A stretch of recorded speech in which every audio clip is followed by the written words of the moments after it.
Here's the Trig review packet, the solutions. I think you should try it first and then use the video to confirm you did it correctly.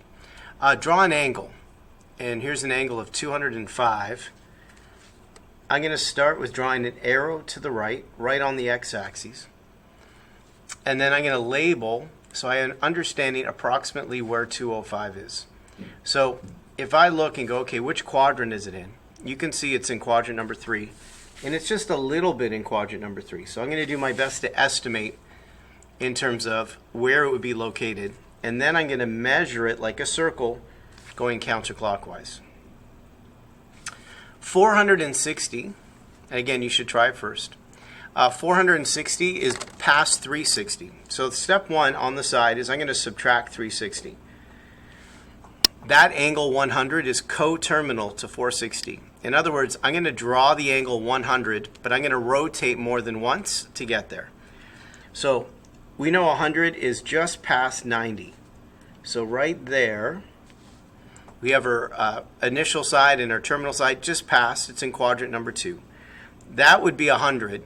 This is 460. So make sure you include that rotation, and then you've done it. And again, the name we call these two angles is coterminal. All right, state the quadrant in which the terminal side of the angle lies in. When an angle is beyond 360, let's subtract 360, find the coterminal angle, and the quadrant the coterminal angle is in would be the same as the one that we're looking at. So I'm going to subtract.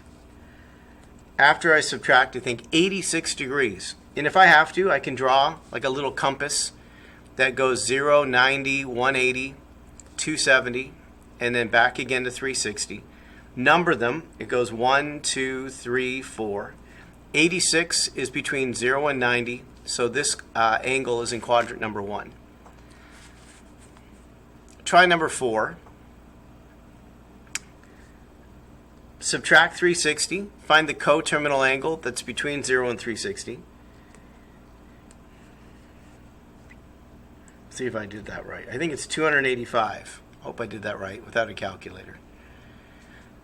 And then I can look back here. 285 is between 270 and 360, so this is in quadrant number 4. Next skill to review. Do you know how to convert from degrees to radians? So to do that, I'm going to multiply by pi over 180. It'd be good to have a skill to reduce it down, so I'm going to divide by 10, and then what number goes into both is 2, so that's 11 pi over 9. Same thing here. I want to convert it to radians, so I'm going to multiply by 11 pi over 9. You can reduce it down. Why I say 11 pi over 9? That's what that is. By, let's try that again. You're going to multiply it by pi over 180. Let's do it right. So pi over 180. All right, 45 goes into both evenly. So this is 5 and this is 4. That gives me 5 pi over 4. Or you can use your calculator. All right, I got this. How do you go in the other direction? So if you have radians, how do you convert it to degrees? So you do the reciprocal of that ratio. So instead of pi over 180, it's 180 over pi. So we're going to, the pi's divide out. 18 goes into 180 10 times. So if I multiply it, the angle is 190. Let's try number 8. Again, I'd like you to try it first. And then play the video, see if you did it right. So we're going to multiply it by 180 over pi. And again, the pi's cross out. 9.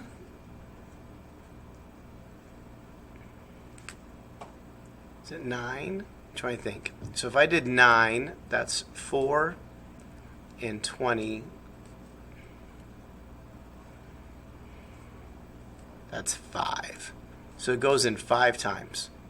So the answer is going to be 59 times 5. How I would do it is I would go 60 times 5 and then subtract 5 from that. So that's where I get 295 if you didn't have a calculator. All right, how about some trigonometry?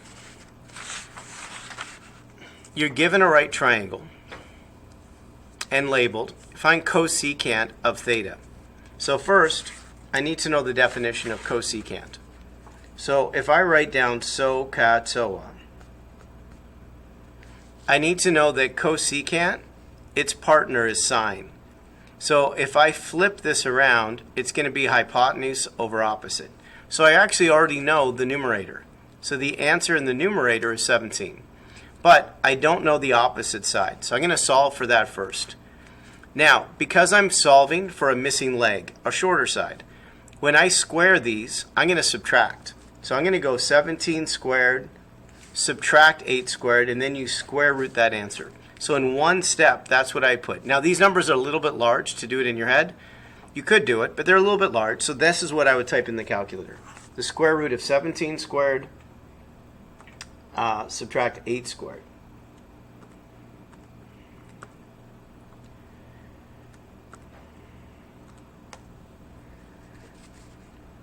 So I get the answer 15.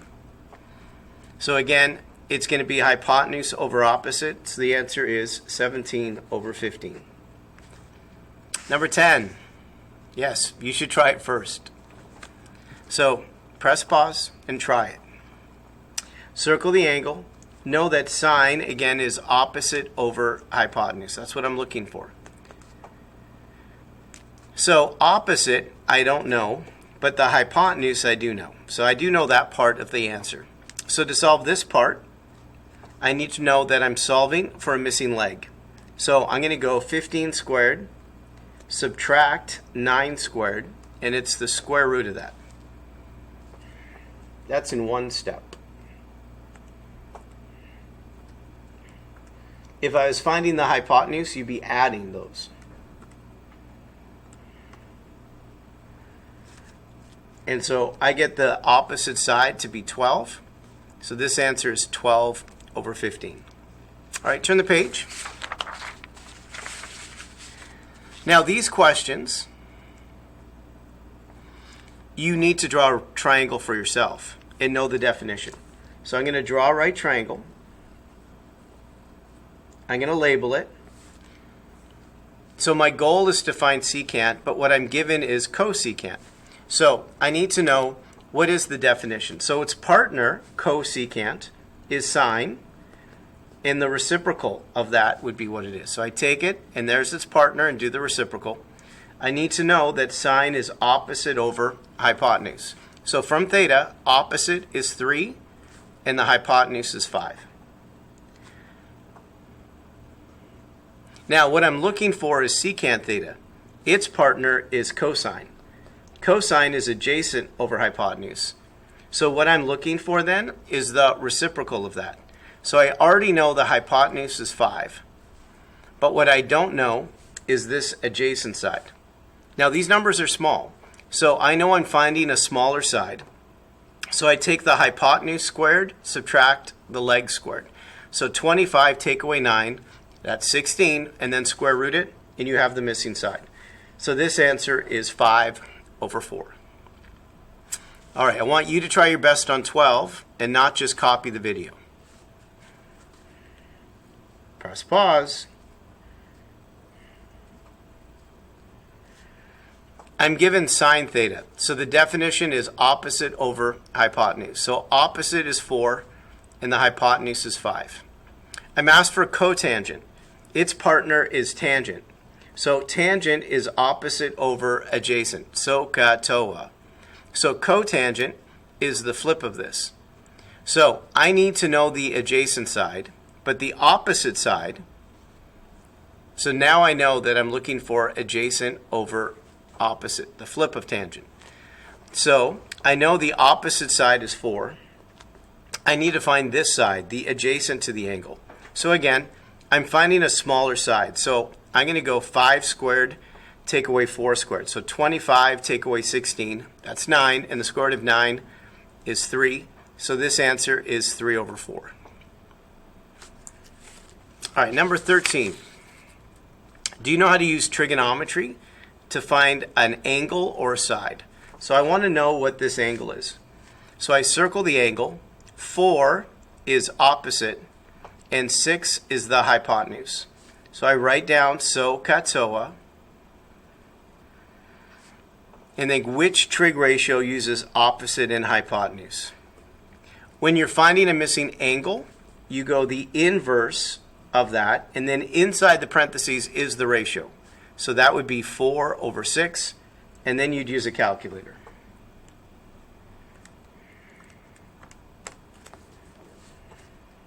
So the nearest tenth means one number after the decimal.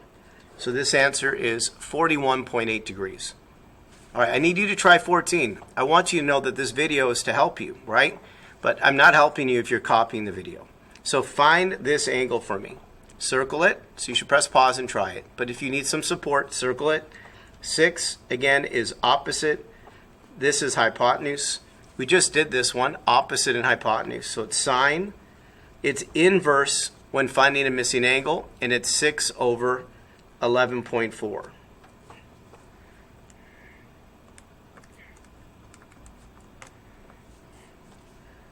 And I get 31.8 if you round properly. Number 15. Can you find that missing angle for me? I'm going to circle it. Again, you should press pause. Opposite is 16. The adjacent is 15. SOHCAHTOA, which one uses opposite and adjacent? So when you find a missing angle, it's inverse tangent. And then inside the parentheses is the ratio. So opposite over adjacent, that's 16 over 15.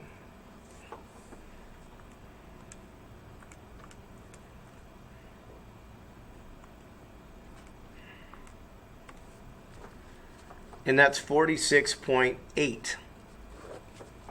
All right, here's your last opportunity to find this angle without me. We circle it. 13 is adjacent. 14 is the hypotenuse. So which ratio uses A and H? And it's going to be inverse, and then the ratio will go inside. So that's 13 over 14.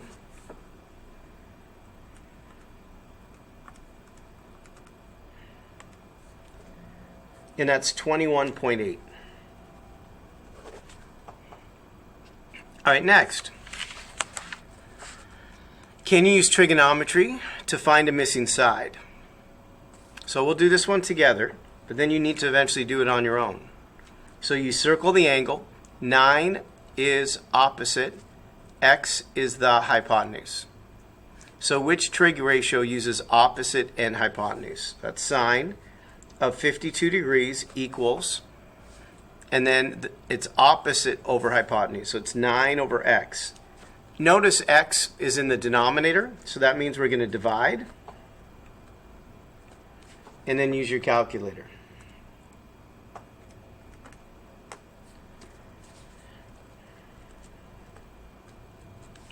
And the answer is 11.4. All right, now it's your turn. Can you try number 18? Can you find this missing side? Circle the angle. That's opposite, and that's adjacent. So we're going to use tangent of 28 and opposite over adjacent. Notice x is in the denominator. That means we're going to divide. So it's 16 divided by tangent 28 rather than multiply.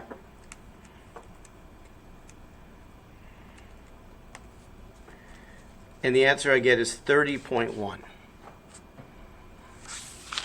All right, last page. Again, I want you to try 19 and 20 and then press play and see if you did it correctly. Circle the angle, opposite, and hypotenuse. Did you use sine? Good job. And then it's x over 11. Notice x is in the numerator, which means you're going to multiply. So 11 times sine 50, and that's 8.4. Number 20. Again, I want you to do it first. Circle the angle, opposite, and adjacent. So which trig ratio uses opposite and adjacent? That's tangent. So we write down tangent of 45 is equal to x over 7. Notice x is in the numerator, so we're multiplying.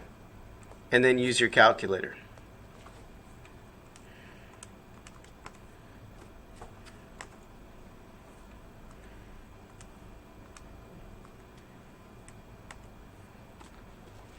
And that answer is 7. I kept using my calculator because it was giving me such a simple answer. That is it. Sometimes it's simple. 21. What does it mean to solve a triangle? So all the parts that are missing, I need to solve. So the first easiest one to solve is the angle.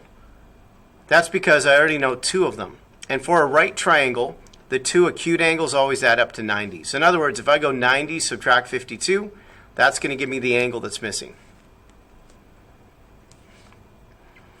Next, I need to find these missing sides, so I'm going to call one x and I'm going to call the other one y, just to be easier to be able to write the equation. I circle the angle I know. If I want x, it's opposite and adjacent. So that's tangent. So I'm going to write down tangent of 52 equals opposite over adjacent. X is in the numerator, so I'm going to multiply these together.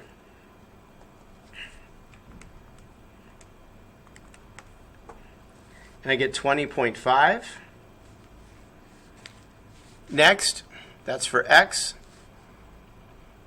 For y, I'm going to cover up x. This is adjacent over hypotenuse. There it is, adjacent over hypotenuse. It's cosine. So we're going to write down cosine of 52, adjacent over hypotenuse. Y is in the denominator. That means we're going to divide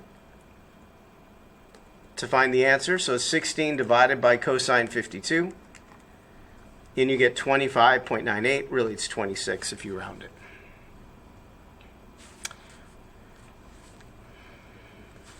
$22.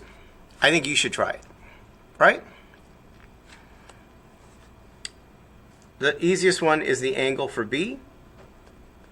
That's 90 take away 45, which is 45. Because these angles are the same, these are isosceles. What does that mean? Well, if this is 16, this, I'll call it x, must also be 16 because they are opposite of the same angle. So if 2 sides are opposite of the same angle, then those sides are equal. Isn't that a good property? Easy one to know, right? The angles are the same, the sides match. Done. So the only side I really need to solve for is y. To find that, circle it. I have adjacent over hypotenuse. So that's cosine. And then again, I'm going to divide to get this.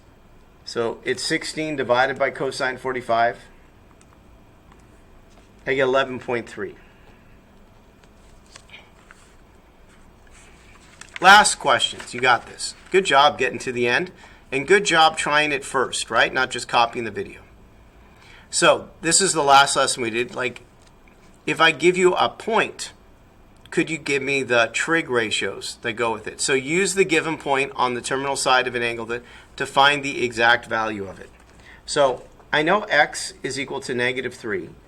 I know y is equal to -4. And the radius is the square root of x squared plus y squared.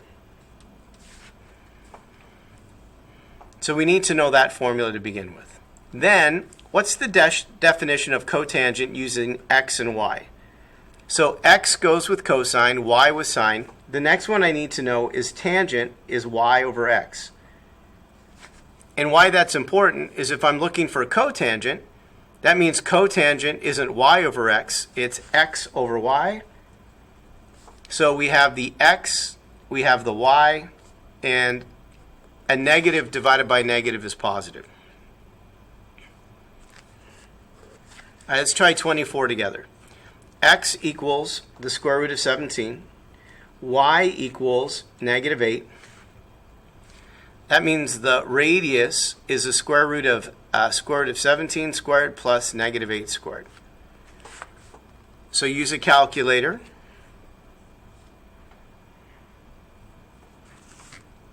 I'll do that too.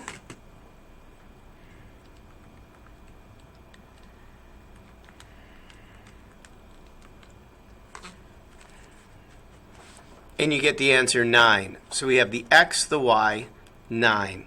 Sine goes with the y coordinate. It is the y over the radius. So the y coordinate is -8 and the radius is 9, and you have your answer. This is in quadrant number 3. This is in quadrant number 4. All right, I want you to try it now. Can you try number 25? Can you find secant using a point? So x is equal to -6 and y is equal to 2. The radius is the square root of x squared plus y squared.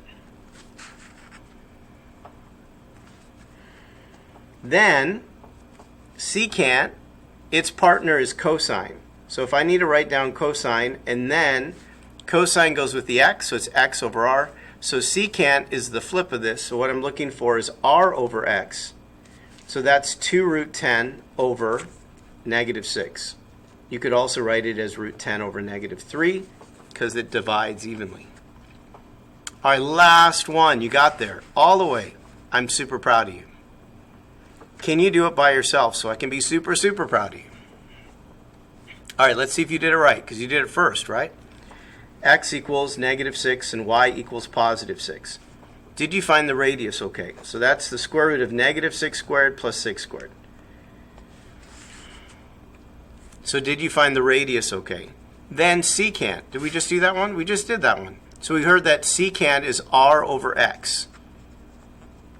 So the radius is 6 root 2. The x coordinate is -6. They divide out, and the answer is -root 2. Done. All right, super, super, super proud that you finished your work. You did it first and then watched the video. Mr. G Math, over and out. Till next time.